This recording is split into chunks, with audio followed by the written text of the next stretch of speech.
Ini tentang kasus bantuan sosial pandemi COVID. Kok bisa gitu ya? Nah, bantuan sosial dikorupsi. Ini nalarnya, ya, empatinya ya, itu gimana ya? Assalamualaikum warahmatullahi wabarakatuh. Halo, apa kabar sahabat MOC? Sahabat Mas Oji Channel dimanapun teman-teman saat ini berada. Alhamdulillah, bersyukur kepada Allah, bersolawat kepada Rasulullah. Hari ini kita bertemu kembali, berjumpa kembali di dalam channel yang kita kembangkan. Dimana lagi kalau bukan di Mas Oji Channel, teman berbagi motivasi dan inspirasi. Nah, alhamdulillah saya senang dan bersyukur teman-teman masih support dan mendukung channel yang kita kembangkan ini. Hari ini kita ingin kembali sharing seperti biasanya. Apa yang ingin kita sharingkan? Kita ingin berbagi informasi, mudah-mudahan sedikit bermanfaat tentang kejadian yang paling terkini di negeri kita, ya. Kita pilihkan berita yang paling hangat yang baru saja terjadi dini hari di hari Ahad atau hari Minggu kemarin. Apa itu? Tentang Pak Mensos yang korupsi bansos. Gimana bos? Yuk kita simak.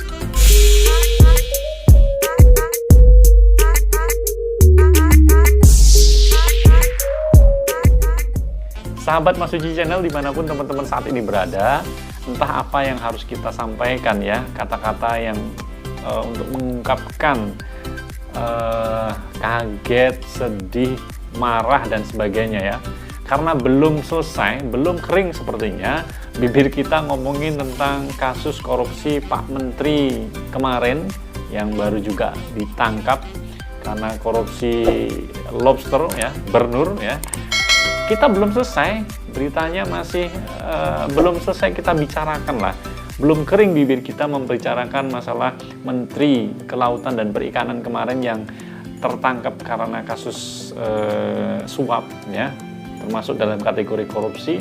Lah, hari ini kita dapat berita baru lagi tentang kasus yang serupa. Sebuah OTT ya, OTT itu operasi tangkap tangan dari KPK, Komisi Pemberantasan Korupsi di negara kita, bekerja dengan sigap melakukan operasi tangkap tangan kasus suap yang dilakukan di Kementerian Sosial.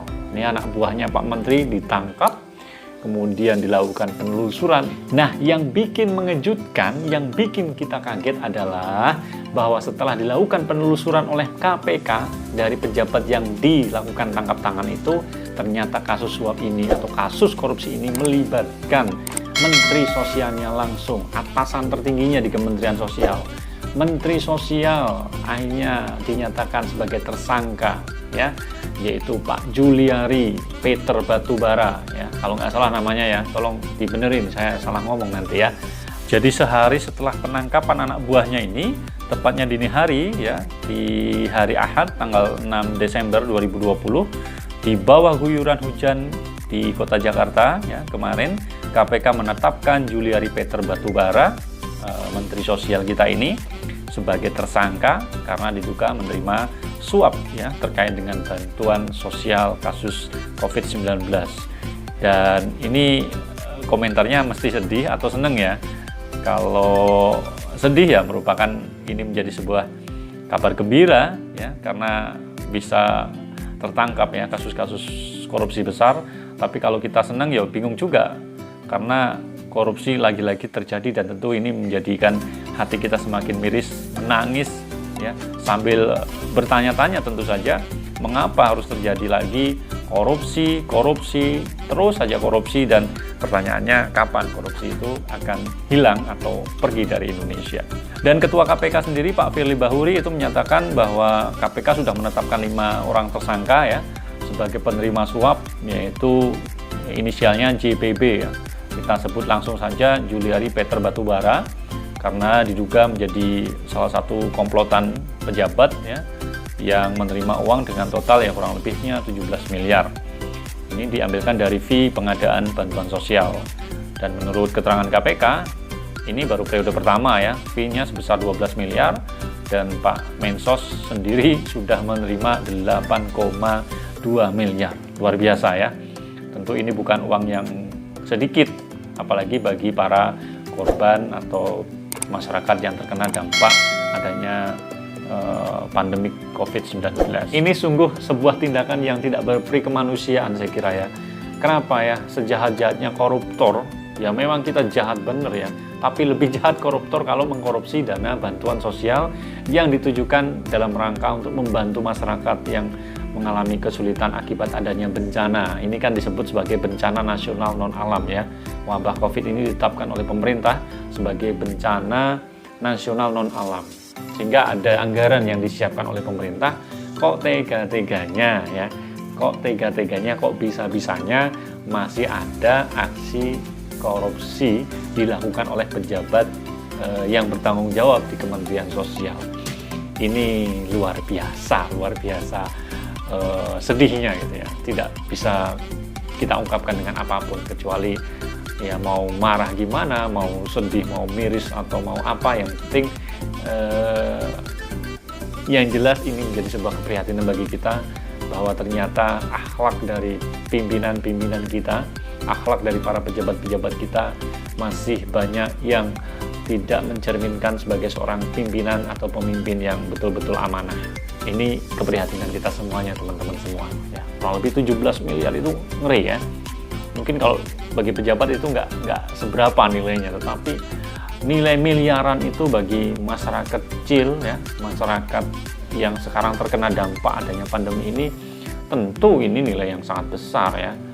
Jadi menjadi sebuah pembuktian ketika kita kemarin menerima informasi dari masyarakat tentang adanya kesulitan dalam rangka bantuan ini, ada yang tidak dapat, ada yang dipersulit, ada yang tidak merata. Lah ternyata anggarannya dikorupsi ya. Gimana itu bos ya? Ya jawablah ya. Gimana bos ternyata ya. Ini sekali lagi menjadi sebuah keprihatinan di tengah pandemik, di tengah keprihatinan dan kesedihan kita bersama dengan adanya bencana nasional non alam yang sudah ditetapkan pemerintah ini. Ternyata ada orang-orang atau oknum-oknum yang mengambil kesempatan ya dengan memperkaya diri, dengan melakukan tindakan-tindakan korupsi. Sekali lagi ini hubungannya dengan akhlak dan moral dari mereka-mereka para pejabat-pejabat kita yang ternyata masih jauh dari nilai-nilai akhlakul karimah atau nilai-nilai kebaikan ya, yang harus ditatar lagi gitu ya. Nah seperti yang kita sampaikan tadi, sejahat-jahatnya atau kejam-kejamnya korupsi adalah korupsi yang dilakukan dalam rangka bantuan sosial, nyunatin bantuan sosial di tengah keprihatinan, di tengah bencana. Ini sejahat-jahatnya korupsi ya, kok tega-teganya begitu ya. Nah, memang tidak ada korupsi yang tidak membahayakan ya. Semua jenis korupsi sangat-sangat berbahaya, sangat-sangat menjadikan kerugian bagi negara, khususnya juga bagi warga masyarakat ya. Maka sudah semestinya lah kita dukung terus KPK, Komisi Pemberantasan Korupsi, yang sekarang ini sudah mulai menunjukkan ya, kinerjanya, menunjukkan pembuktiannya. Memang sejak beberapa waktu terakhir itu kita menganggap KPK tidur ya, karena kok sepi dari adanya upaya-upaya penangkapan, kok tidak seperti dulu gitu ya. Dianggap KPK tidur atau KPK sudah mulai ada sesuatu gitu ya. Tapi luar biasanya hari ini KPK ya, membuktikan ada sebuah kinerja yang bagus dengan adanya aksi tangkap tangan yang dilakukan oleh beberapa pejabat negara kita. Kita masih menunggu aksi-aksi berikutnya ya. Bukan berarti kita berharap ada kasus-kasus korupsi lagi gitu, tetapi ada kasus-kasus korupsi yang memang sebelumnya belum tertangkap, belum terungkap. Ini harus segera ditangkap, harus segera diungkap ya. Korupsi bansos ini adalah korupsi yang paling korupsi yang paling jahat, itu semestinya hukumannya itu lebih berat ya dari kasus-kasus yang lain tentu. Dibedakanlah menurutnya kalau korupsi yang menggelapkan keuangan negara ya, itu dengan hukuman yang berat. Tapi kalau korupsi bantuan sosial hukumannya lebih berat lagi ya, jauh lebih berat. Ada beberapa pengamat juga yang mengusulkan atau mungkin mewacanakan adanya hukuman yang setimpal, yaitu hukuman mati bagi para koruptor yang melakukan tindak korupsi bantuan sosial. Nah, bagaimana menurut teman-teman ya? Saya kira ini bisa diwacanakan ya, hukuman mati bagi para pelaku koruptor atau pelaku korupsi bantuan sosial. Sah-sah saja ketika kegeraman masyarakat ingin meluapkannya dengan usulan agar para koruptor-koruptor bantuan sosial ini dihukum mati. Kejahatan kemanusiaan yang luar biasa ketika bantuan sosial yang semestinya digunakan dalam rangka untuk membantu manusia dalam rangka kesusahan akibat bencana malah dikorupsi. Nah, saya kira itu teman-teman semuanya informasi yang bisa kita sampaikan, tetapi intinya adalah bahwa sharing yang ingin kita sampaikan kali ini adalah bahwa yuk bareng-bareng kita menjaga akhlak kita menjaga dan membentengi diri kita untuk tidak melakukan tindakan-tindakan yang melanggar, khususnya adalah korupsi ya.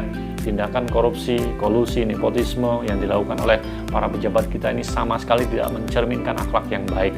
Maka kita bisa belajar dari kasus-kasus ini bahwa sejatinya mari kita lindungi diri kita, keluarga kita, orang-orang terdekat kita untuk tidak melakukan tindakan-tindakan yang merugikan, korupsi dan sebagainya. Mudah-mudahan kita semua jadikan sebagai pribadi-pribadi yang senantiasa menuju kebaikan-kebaikan, khususnya bisa menjaga akhlak kita untuk bisa lebih baik lagi. Terima kasih teman-teman atas segala perhatiannya. Demikian sharing singkat ya, berbagi informasi, mudah-mudahan bisa diambil hikmah dan manfaat dari yang kita sharingkan pada kesempatan kali ini. Sebelum berpisah, saya juga ingin mengucapkan terima kasih buat dukungan dan support dari teman-teman atas perkembangan channel kita ini. Yuk kita dukung terus channel ini agar terus bisa berkembang dan bermanfaat untuk orang banyak dengan cara klik tombol like, share, dan subscribe. Juga tuliskan kolom komentar untuk bisa saling bersilaturahmi dengan Mas Oji Channel. Demikian yang bisa kita sampaikan. Terima kasih atas segala perhatiannya. Mohon maaf atas segala kekhilafan. Saya undur diri. Assalamualaikum warahmatullahi wabarakatuh.